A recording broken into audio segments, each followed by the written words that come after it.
Welcome to another episode of the Power Law Investor, coming to you on the 3rd of February 2025, which is a Monday. And what a crazy day it has been in the crypto markets. Today, we won't be talking so much about our dollar cost averaging strategy, but we'll talk about what's happening and where I think things go from here going forward, and as my best guess. So let's start off with Bitcoin, which is trading at about 95,000, just above 95,000, and then Kaspa, that is just above 10 cents, although it was much lower earlier on in the day. And again, this is not financial advice. This is for informational purposes. You should do your own research and figure out what works for you. So, in reaction to the tariffs that were imposed by Trump, Canada and Mexico announced counter tariffs. And as a result of that, there's been a flood of liquidity away from the markets, going into the dollar, into safer assets, because markets don't like uncertainty and no one knows what's going to happen with these tariffs, whether they actually get imposed or not, and what sort of negotiations end up taking place. So, if we look at this, we just look at the coin market cap data for Bitcoin, we can see that we're trading just around 100K. And then as time went on, we dropped all the way down to, uh, all the way to below 94, around 91, I think, maybe 92.5 on this chart was the lowest price that we got. And if we go ahead and look at Kaspa,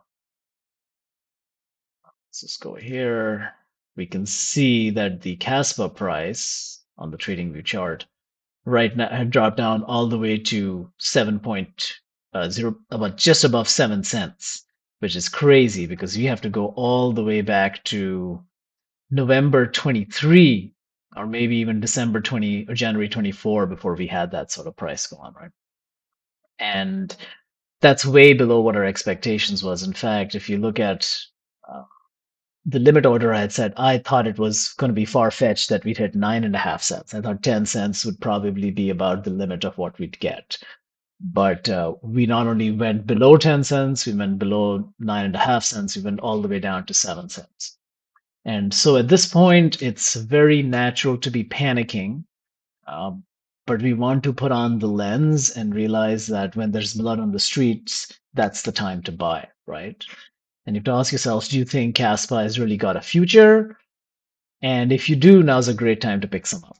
So, and in fact, if we look at what's happening, if we go on the hourly chart over here, we can see that Kaspa already hit this 7.5 cents or 7.25 cents, whatever it was, and then it's gone all the way almost up to 10 cents right now. And so it's a good price to buy relative to what we've seen in the past. That doesn't mean it can't go lower and go even crazier. Right? I personally think this is the shock that we have, and there's the panic. I don't think it's going to go down much lower, but you never know. And that's why we want to be DCing. And so let's say you're looking to deploy $1,000. Don't deploy that all in one shot, but say, okay, I'm going to deploy 250 over the next 4 days each, because you can already see a rapid recovery coming in. And when we look at Kaspa versus the rest of the market, this is Kaspa divided by total 3 minus USDT. You can see that it's actually done better than the market, right? If you take a step back, you can see like, hey, the rest of the market has been going down. Kaspa has been going down relative to the rest of the market, but under this extreme pressure, Kaspa has actually managed to hold up better than the rest of the altcoin market. So that should give you some confidence that there was enough buying at these lower price points that the price of Kaspa has started to creep up.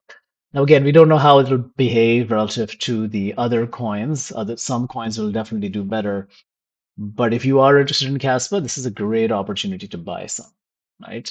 And of course, when we look at the same chart compared to USDT, to Bitcoin, you can see that we were tracking, we were basically stable against Bitcoin. And then today, the bottom's just fallen out, right? We've recovered quite a bit, but we're not back at the same levels we were before. So if anyone tells you that they can predict the future, you should probably run, because no one can predict the future, right? We can only give our opinions and in some cases give informed probabilities, which are guesstimates, because anything can happen, right? My sense is that this is going to depend a lot on what happens with the tariff negotiations, and that because because the tariffs have been announced from the United States and counter tariffs, it's not going to disappear immediately, right? This is not going to get resolved in a couple of hours that someone's going to make a call and say, "Oh, let's get rid of these tariffs," right? I think this might last a while. And so for me, with my deployment, again, I plan on filing a DCA strategy and I'll increase the amount that I'm DCAing into these low prices because I think it's going to be a great deal. But at the same time, the price can go lower. So we should be cautious and always have funds available because you might get even crazier prices.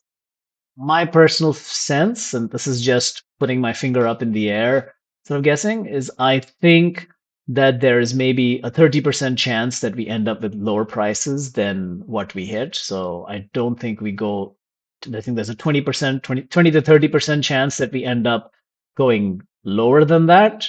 I'd say there's maybe about a 40-50% chance that we end up a little bit lower, that we remain in the 10 cents range or so for a while, and maybe a 20% chance that we end up going above and really shoot up, right? So this is not the time to be greedy, in my opinion. The balance of probabilities, either it's going to stay the same or drop down, and there'll be lots of opportunities to buy, right?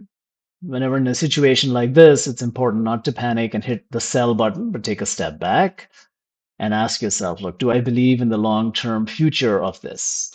Right. And as power law investors, we know that it was following a power law. We can say that it's not been following a power law recently, but there's something unique about this that was allowing it to follow a power law, just like Bitcoin does. And is there a better chance if it's gone down, the amount of risk that I'm taking if I'm buying at this point becomes a lot less.